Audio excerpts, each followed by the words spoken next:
Le séminaire d'aujourd'hui, il concerne la digitalisation des marchés publics.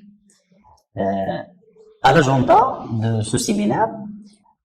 on va rappeler le contexte de la digitalisation de l'achat public au Maroc, les objectifs assignés à ce grand programme ambitieux initié par le gouvernement du Royaume du Maroc depuis 2006,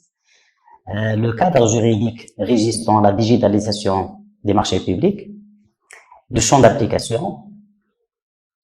On va rappeler les modalités et responsabilités d'accès au portail des marchés publics, qui est le socle de la digitalisation des marchés publics au Maroc, les garanties offertes par le PNP. Telles sont les parties composantes de la première séquence.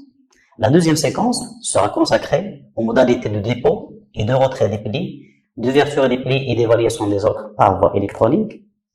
On va rappeler le périmètre régissant la confiance numérique au Royaume du Maroc et la sécurité juridique des échanges électroniques. La troisième séquence sera consacrée à la base de données électroniques des entrepreneurs, des fournisseurs et des prestataires de services. La quatrième séquence sera consacrée aux modalités et conditions de recours et de mise en œuvre des enchères électroniques inversées, qui est une procédure innovante initiée par la dernière réforme réglementaire, avant de consacrer la dernière séance au cas pratique, notamment par des démonstrations des fonctionnalités usuelles des différentes composantes constituant ce séminaire. À titre de rappel du contexte régissant la digitalisation de l'achat public d'une façon générale, que ce soit au niveau national ou au niveau international, ce chantier a été marqué par un certain ensemble de taxes qui l'ont impacté directement ou indirectement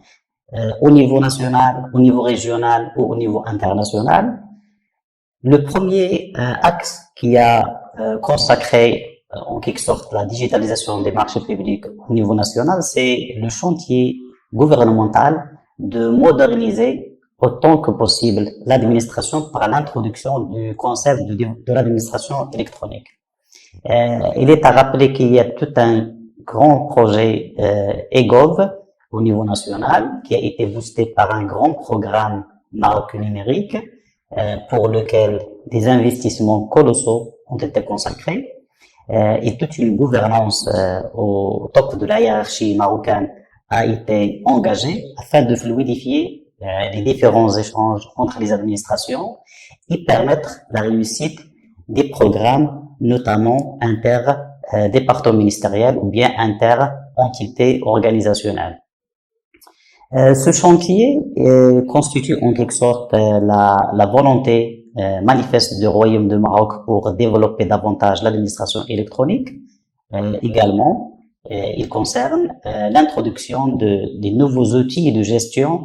au niveau de la gestion de l'achat public d'une façon générale et des marchés publics en particulier. Le deuxième axe le plus frappant concerne le développement de la bonne gouvernance de l'achat public. Donc, cet axe-là, il concerne la mise en place d'un dispositif de lutte contre les pratiques illicites de façon générale et la corruption en particulier. Les procédures et les processus de la gestion de l'achat public de façon générale sont propices à des niches de corruption, de pratiques illicites, de délits d'initiés, de délits de favoritisme. Et donc, l'introduction de la digitalisation dans la gestion des marchés publics permet de rompre ces niches et de réduire significativement les pratiques illicites dans les processus et les procédures de passation des marchés publics.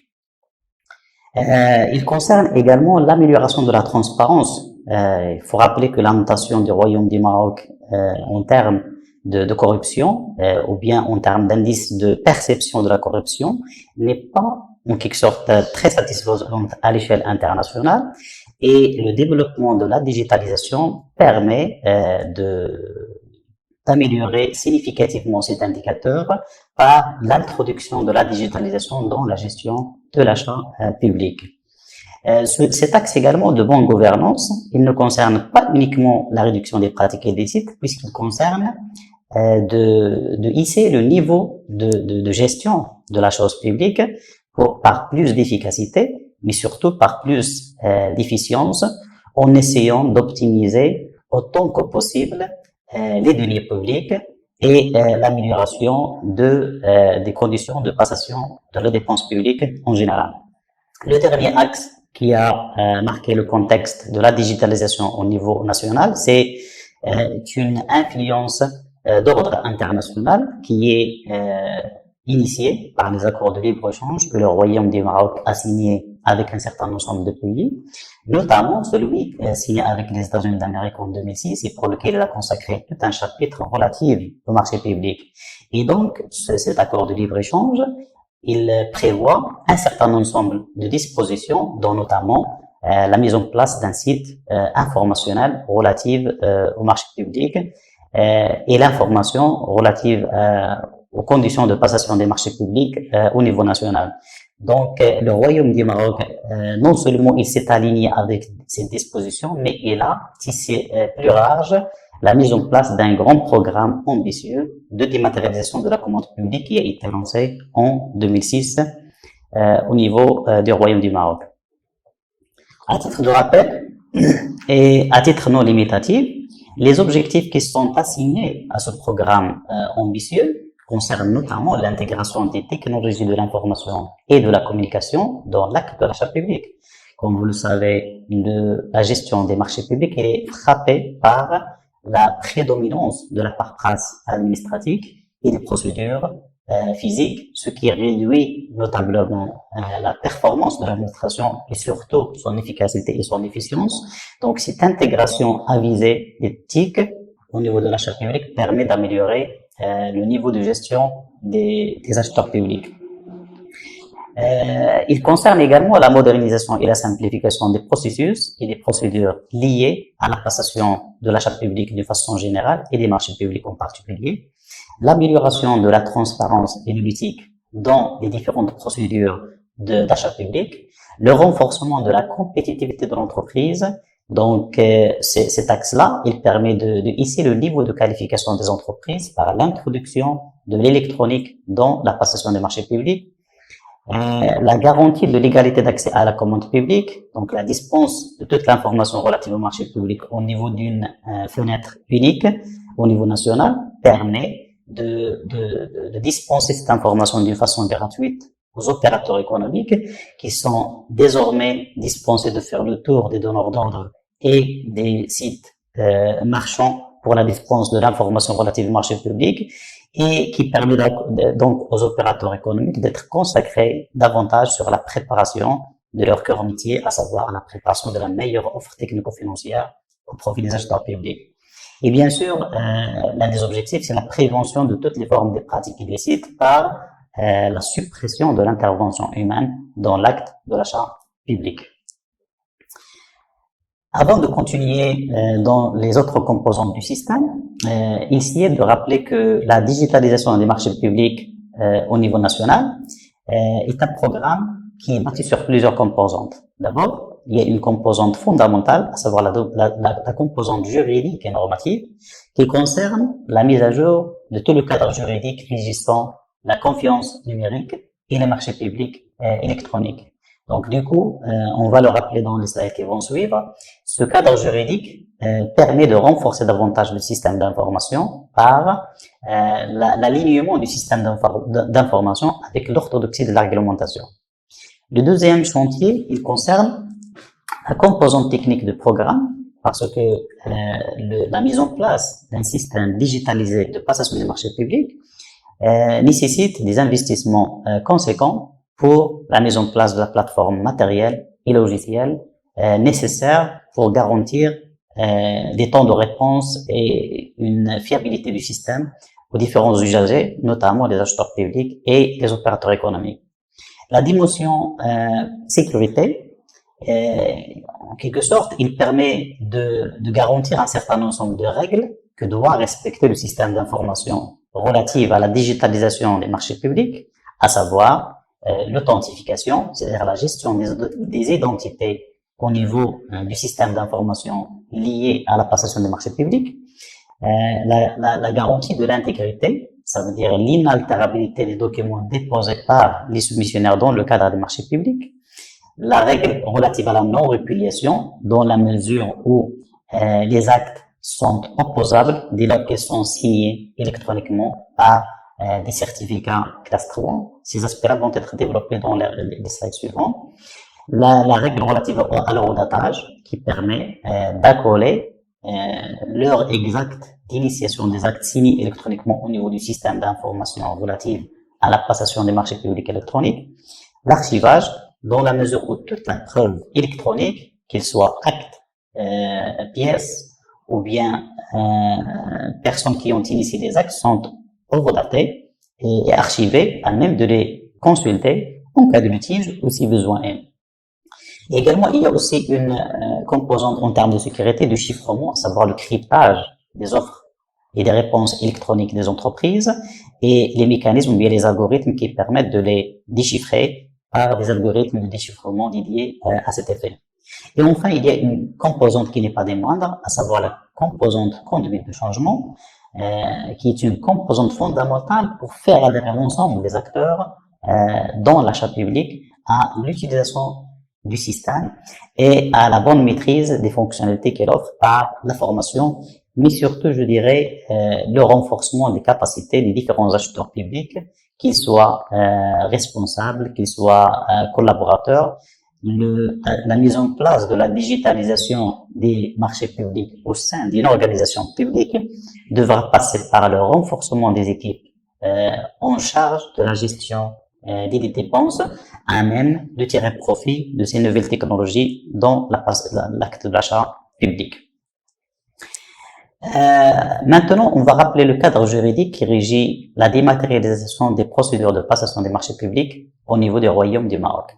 À commencer par le cadre général de base, à savoir la loi 5305 relative à l'échange électronique de données juridiques et qui est promulguée par le Dahir numéro 1 07 129 du 30 novembre 2007. Donc, la loi 5305 de 2007, elle a permis en quelque sorte d'ouvrir la possibilité de recourir à l'acte électronique en lieu et place de l'acte physique, ce qui était une première au niveau national. Mais bien sûr, ça a été conditionné par tout un ensemble de conditions qui ont été déclinées au niveau de textes d'application. Il y a un ensemble de décrets d'application de la loi 5305. On retient en particulier le décret 208-518 pris en application d'un certain ensemble d'articles de la loi 5305, notamment les articles 13, 14, 15, 21 et 23. Ce qui importe le plus au niveau de ce décret d'application, c'est la possibilité en quelque sorte de créer des autorités de certification au niveau national. Mais bien sûr, il y a l'autorité habilitée à agréer les différentes autorités de certification. Initialement, c'était l'Agence nationale de la réglementation des télécommunications, mais par la suite, il a subi une modification en désignant l'ADN, l'administration de la défense nationale, qui est désormais responsable et habilité à agréer les différentes autorités de certification au niveau national. Et c'est découlé de l'application du décret d'application de la loi 5305, la création de la première autorité de certification à valeur probante au niveau du Royaume du Maroc, à savoir Post Maroc, à travers sa structure Baled Islam. On continue dans le cadre juridique qui régit la dématérialisation des procédures de passation des marchés publics. Donc, disposer d'une loi et de ses décrets d'application pour l'échange électronique de données juridiques ne suffit pas parce qu'il faut agir au niveau de textes de base qui régit les marchés publics. Donc, d'une façon générale, c'est le chapitre 7 du décret numéro 2-12-349 du 20 mars 2013 relatif aux marchés publics. Donc, c'est particulièrement les articles 147 à 151. Et pour les organismes, notamment publics,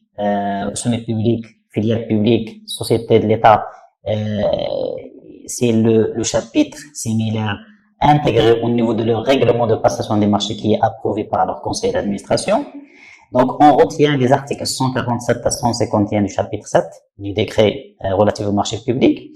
dans lequel on renvoie vers un ensemble d'arrêtés, et particulièrement deux arrêtés, à savoir l'arrêté numéro 1872-13 du 13 juin 2013, qui précise les modalités de publication sur le portail des marchés publics, et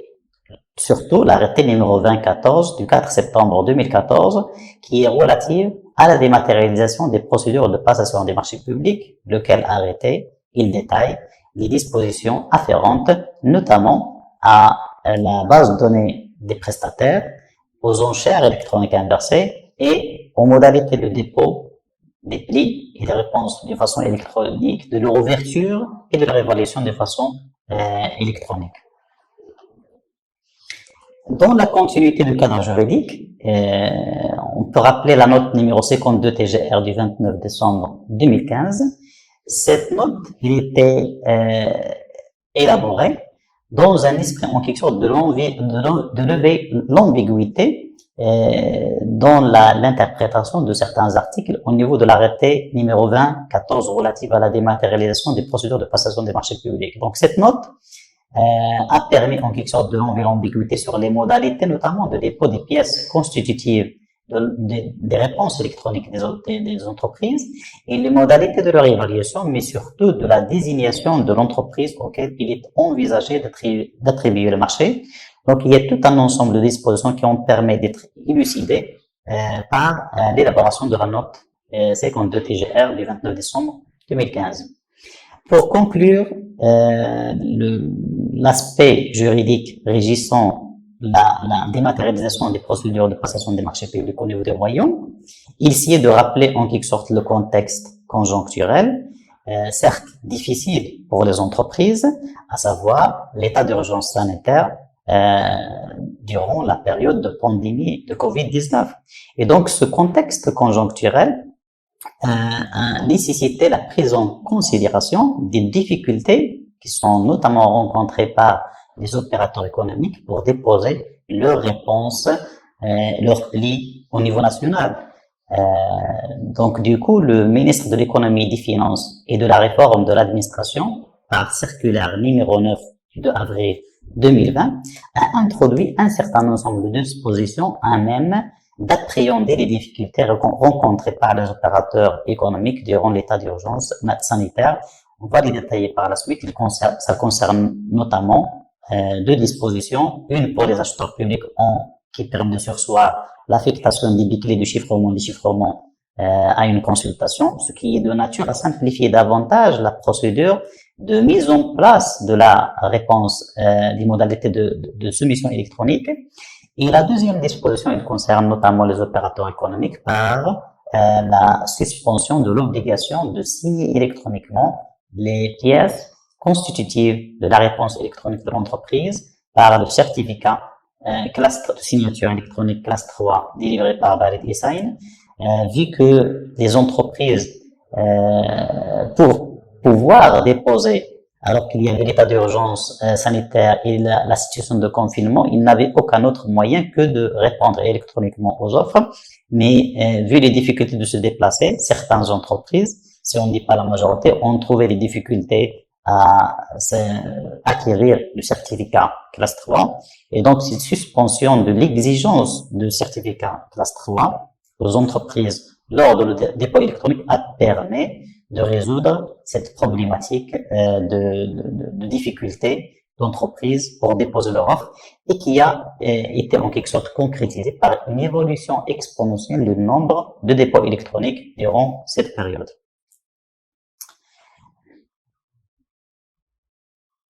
Bien sûr, la digitalisation des marchés publics,